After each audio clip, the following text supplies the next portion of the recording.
Mesdames et messieurs, shalom.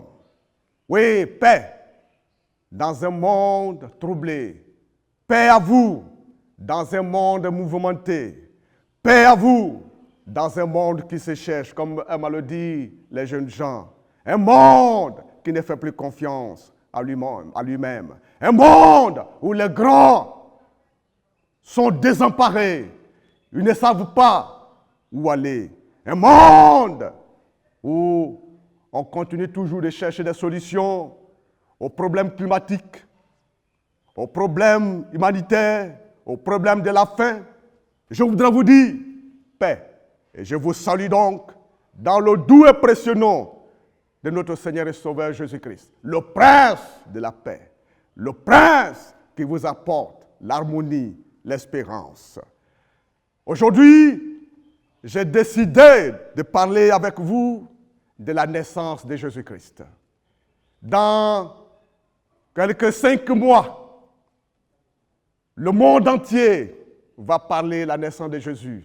Et moi, je voudrais, n'est-ce pas, anticiper pour parler avec vous de la naissance de cet homme célèbre, de cet homme hors du commun.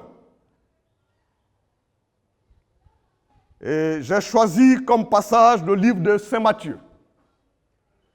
Matthieu, le chapitre 2, du verset 10 au verset 12. Je lis dans Louis II, version 1910. Voilà ce que déclare la parole de Dieu. Quand ils aperçurent l'étoile, ils furent saisis d'une très grande joie. Ils entrèrent dans la maison, virent le petit enfant avec Marie, sa mère, se prosternèrent, l'adorèrent. Ils ouvrirent ensuite les trésors et lui offrirent en présent de l'or, de l'encens, de la myrrhe. Puis, divinement avertis en songe de ne pas retourner vers Hérode, ils regagnèrent leur pays par un autre chemin.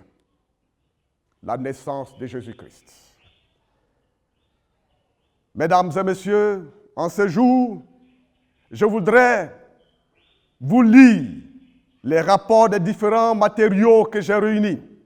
Lorsqu'une étoile naît, lorsqu'une personne exceptionnelle naît, ce que la tradition judaïque, la tradition égyptienne, les traditions disent de cette personne.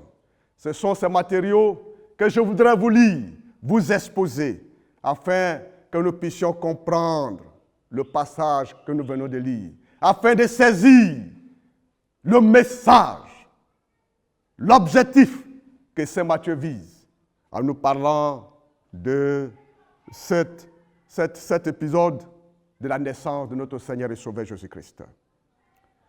Quand ils aperçurent, comme l'a dit la parole de Dieu, l'étoile, ils furent saisis d'une très grande joie. Ils entraient dans la maison, virent le petit enfant avec Marie, sa mère. Ils se prosternèrent et l'adorèrent. Donc, pour Saint Matthieu, Christ est le Messie qui est arrivé à la plénitude des temps, réalisant toutes les prophéties faites à son sujet. Voici donc la théologie que Saint Matthieu développe. Pour certains, ils diront la confession de Matthieu. Mais même si c'est la confession de Matthieu, le livre de Matthieu reste toujours la parole de Dieu. Voici donc ce que Dieu déclare, que Christ est le prince de vie, un homme hors du commun. Aussi, on peut percevoir chez lui une reprise de la prophétie d'Isaïe, Isaïe 60, verset 6. Il déclare, « Tu seras couvert d'une foule de chameaux, de dromadaires, de Madian et de phares. Ils viendront tous de cela. Ils t'apporteront de l'or, de l'encens et publieront les louanges de l'Éternel. » C'est pour cette raison que les mages se rendirent à Jérusalem avant d'arriver à Bethléem. Ils suivent une étoile venue d'Orient. Matthieu 2, verset 3. Appelée l'étoile du roi de Juda. L'étoile est un signe très connu au temps du Nouveau Testament. Et d'ailleurs, dans le monde, on parle d'étoiles pour désigner les stars. Dans notre pays où je prêche, qui est la Côte d'Ivoire, Drogba est une star, qui veut dire une étoile. Au Cameroun, Eto'o est une star, ça veut dire un homme d'exception. Messi est une star. Les grands chanteurs sont appelés aussi des stars. Et c'est pourquoi Saint Matthieu nous parle de l'étoile du roi de Juda. Et comme je le disais tantôt, l'étoile est un signe bien connu du temps du Nouveau Testament. Chacun a son étoile. Là où tu es assis, tu as ton étoile. Tu n'es pas une personne ordinaire. Tu es spécial. Ton étoile est sur toi. Plus spécialement, cependant, les grands de ce monde et les puissants, comme Alexandre le Grand, Mithridate, Auguste, les sages et les philosophes, comme Platon, sont les hommes exceptionnels. Ils ont leur étoile. Le judaïsme connaît aussi l'étoile du libérateur messianique par le prophète Balaam. Nombre 24, verset 17. Pour la naissance d'Abraham, d'Isaac, de Jacob et surtout de Moïse, une étoile est apparue dans le ciel. Voilà ce qu'enseigne la tradition judaïque. Telle était la croyance des Juifs au temps du Nouveau Testament. S'y ajoute encore un fait nouveau. Depuis Kléper, les calculs astronomiques ont montré qu'en l'an 7, avant Jésus-Christ, il y eut réellement lieu une conjonction, c'est-à-dire une rencontre de Jupiter et de Saturne dans la constellation du Poisson. La constellation est un ensemble d'étoiles.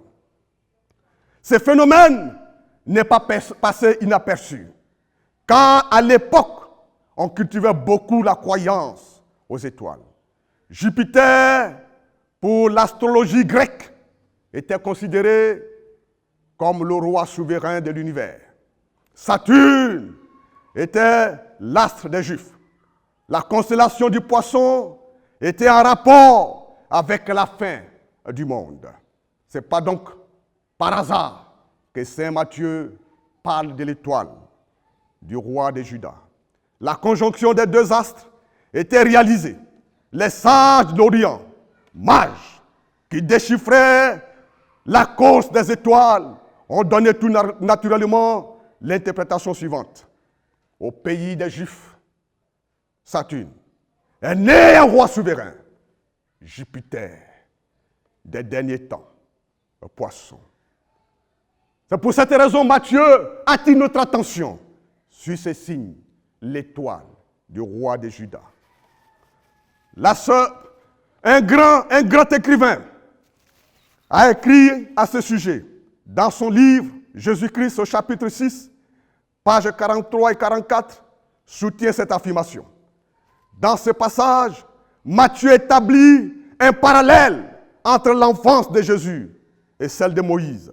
Il présente donc Christ comme le nouveau Moïse, qui, comme le premier, il a lui aussi donné une loi sur la montagne. Le sermon sur la montagne, Matthieu 5, verset 1. La Midrash judaïque de Moïse rapporte la scène suivante, qui constitue un parallèle presque parfait avec la vie de Jésus. Le Pharaon est averti de la naissance du libérateur, Moïse, par les mages. C'est de cette manière qu'Hérode apprend par les mages la naissance du libérateur définitif, Joshua, Jésus-Christ. Le Pharaon et tout le peuple d'Égypte sont terrifiés. Hérode fut troublé et toute la ville de Jérusalem avec lui. Matthieu 2, verset 2. Le parallélisme frappe aux yeux. Il est parfait. Matthieu, c'est Matthieu attire notre attention. Nous devons faire attention à la naissance de cet enfant. Quel enfant extraordinaire! Aussi bien que le pharaon, qu'Hérode décide de massacrer ses enfants innocents. Exode chapitre 1, verset 22. Matthieu chapitre 2, verset 16. Comme Moïse, Jésus échappe au massacre. Messieurs, mesdames, telles sont la conduite, ou telle est la conduite des monarques de ce monde, des politiques. Tuer, éliminer son adversaire. Ne les gêne pas. Ce n'est pas quelque chose de dangereux pour eux. Ce qui compte, c'est l'efficacité. Ainsi donc,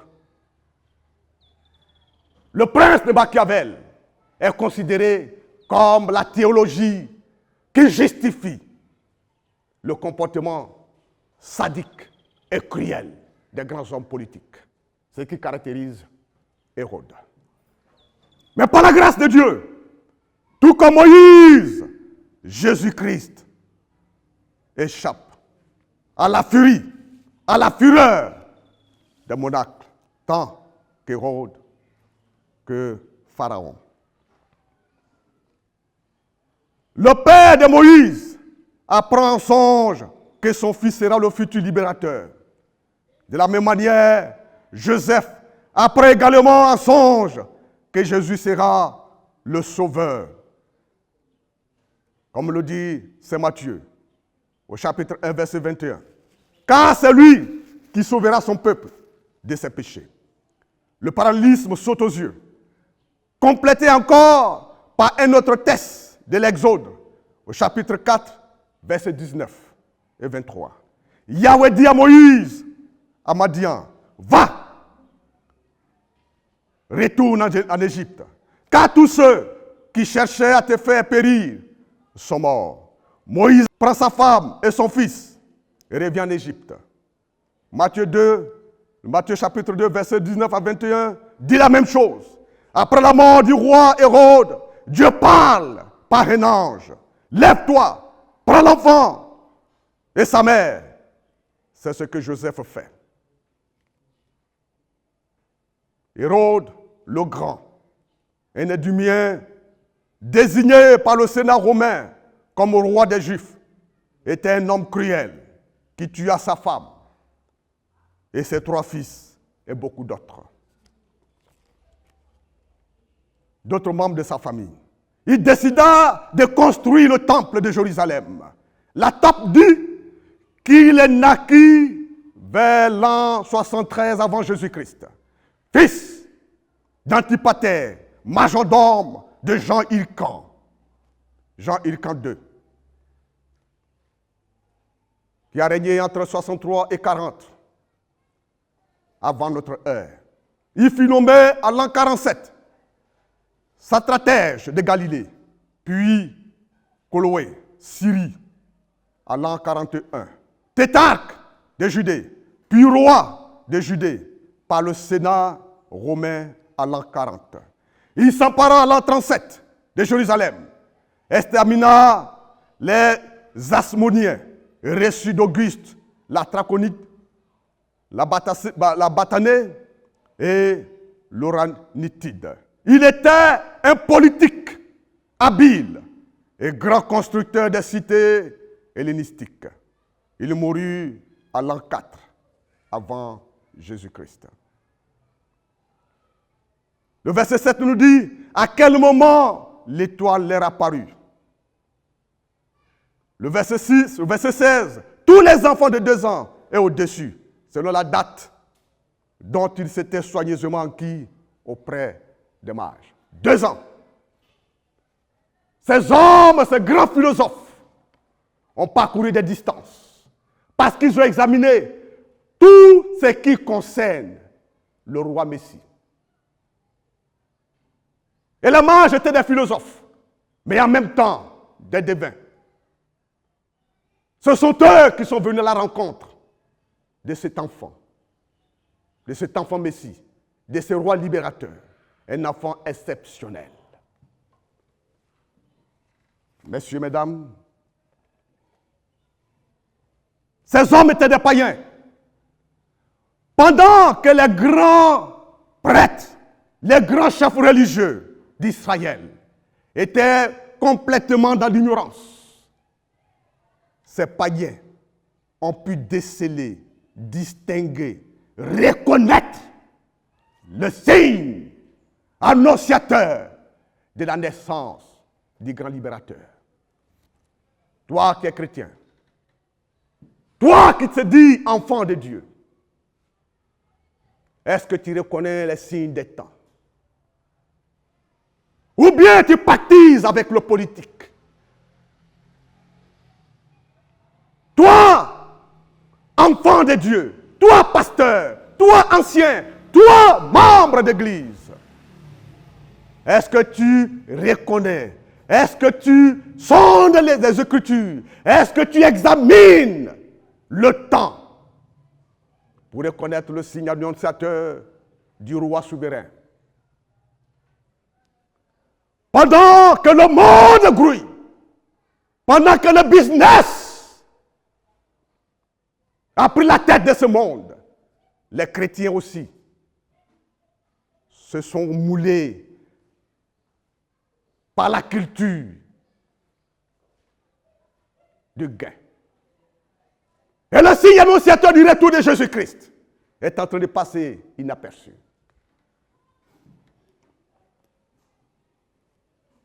Matthieu attire notre attention. L'étoile, signe de la naissance de Christ, est en train de passer. Invisible. Mais est-ce que nous les chrétiens, nous voyons cela? Ou faut-il encore que l'histoire se répète? Saint Augustin a dit, celui qui ignore l'histoire est condamné à la répéter. Prenons garde, messieurs, mesdames. Les signes qui annoncent le deuxième retour de Jésus sont là. Mais qu'est-ce que les chrétiens font? Sommes-nous préoccupés par l'amour du gain? Sommes-nous noyés par la culture ambiante? Sommes-nous gagnés par la philosophie naturaliste? Sommes-nous en train de suivre la mode?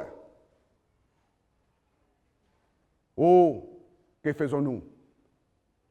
Faisons attention. Ne répétons pas l'histoire.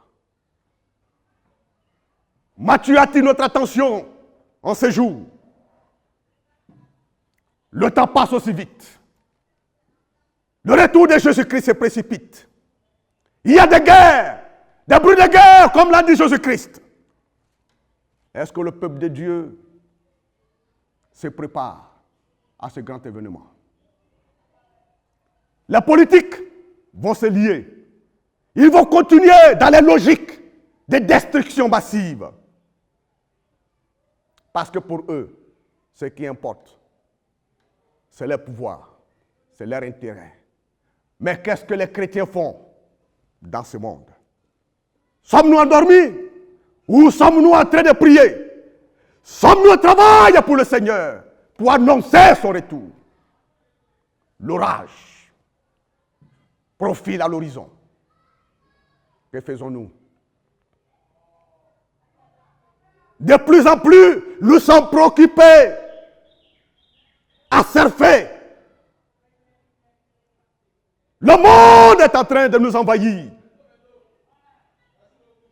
Et les gens sont concentrés sur les portables, même dans les églises. Pendant que le prédicateur est en train de prêcher comme je le fais maintenant, certains sont concentrés sur leur portable, sur leur ordinateur, baissant la tête et ne voulant pas écouter la prédication de ceux que Dieu envoie pour les avertir, pour attirer leur attention sur le signe retour de notre Seigneur et Sauveur Jésus-Christ. On parle de plus en plus de famine. Les éléments de la nature sont de plus en plus en furie. Les terres tremblent. Et les gens se moquent et ils pensent que ce qu'on dit constitue l'histoire des vieilles femmes. Il en fut ainsi au temps de la naissance de notre Seigneur et Sauveur Jésus-Christ. Les grands chefs religieux, les docteurs de la loi. Oh, il y a beaucoup de docteurs aujourd'hui. Quand les gens viennent, je suis docteur, professeur, docteur, pasteur, révérend. Ce n'est pas le titre, ce ne sont pas les diplômes qui vont nous amener à distinguer ou à reconnaître les signes du retour de notre Seigneur et Sauveur Jésus-Christ. Voici le message de Matthieu. Messieurs, mesdames, laissez-moi vous dire en ce jour de lever la tête. Cessez de baisser les yeux sur ce qui se passe dans ce monde. Ne vous laissez pas gagner par les attraits de ce monde, parce que Jésus arrive très bientôt. Jésus, l'enfant qui est né, est le roi libérateur. Et son étoile l'a indiqué. Et ces hommes ont reconnu en lui les seigneurs, les sauveurs. Ils ont apporté des présents. L'or, qui est le symbole de la foi et de l'amour. Apportons donc notre foi et notre amour à notre Seigneur et Sauveur Jésus-Christ. Cet homme extraordinaire, cet homme spécial qui est né en Israël. On fait des pèlerinages, mais il ne suffit pas de faire des pèlerinages. Il faut distinguer le signe qui annonce le retour de notre Seigneur et Sauveur Jésus-Christ. Apportons donc notre foi, notre amour à cet enfant, mais surtout à cet homme extraordinaire. Ils ont apporté l'encens.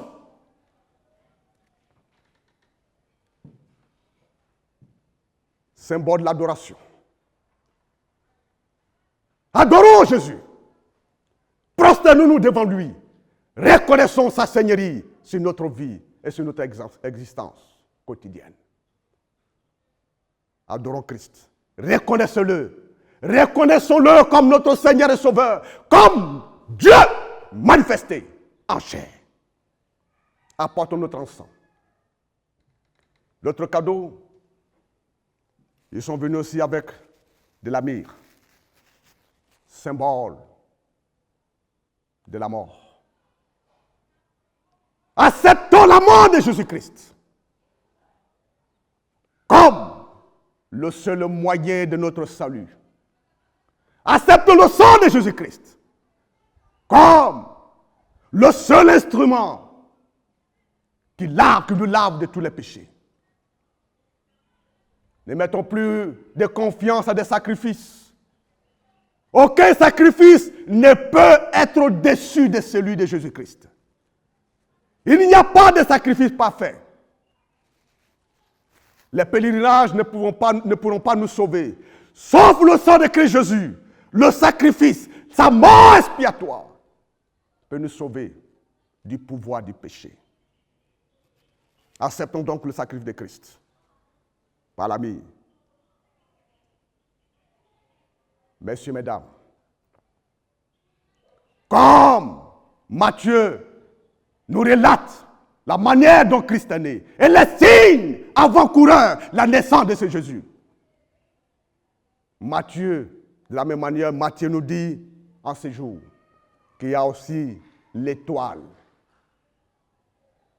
du prince de Juda, du prince de paix, qui pointe à l'horizon. Très bientôt, très bientôt, nous verrons le visage glorieux de notre Seigneur et Sauveur Jésus-Christ. Si tu es roi, au lieu de chercher à mettre fin à la vie des innocents à cause de ta soif de pouvoir, reviens sur terre. Reviens sur terre. Et comme ces hommes qui sont de la classe noble, reconnais Christ dans ta vie. C'est lui, l'unique et seul sauveur de ta vie. Sans Jésus, tu n'es pas sauvé. Sans Jésus, ta vie n'a pas de sens. Les signes avant-coureurs du retour de Jésus sont là. Un autre fait, c'est que ces mages sont aussi des scientifiques. Alors vous savez que depuis l'Antiquité, les Égyptiens ont calculé la distance entre la Terre et le Soleil. Et jusqu'ici, les calculs sont encore exacts. Et au nombre de ces scientifiques font partie de ces mages. Toi, qui es scientifique, qui te dit, je suis un scientifique. Je ne peux pas me laisser persuader par quoi que ce soit. Je suis rationnel. Je voudrais t'inviter à reconnaître en cet homme le sauveur de ta vie. Car ceux qui viennent sont aussi des scientifiques. Tu ne seras pas le premier scientifique à reconnaître Christ. Tu ne seras pas non plus le dernier. Des scientifiques ont reconnu la seigneurie de Jésus-Christ. Humblement, viens au prince de la vie. Viens à celui qui offre la vie éternelle. Quand la connaissance, quand les sciences auront une fin. Mais la vie éternelle s'obtient par Jésus-Christ. Donc, si tu es scientifique, voici des scientifiques, des mages, philosophes, qui ont reconnu la seigneurie de Jésus-Christ et qui l'ont adoré. Apporte donc ton or lors de la foi, lors de l'amour.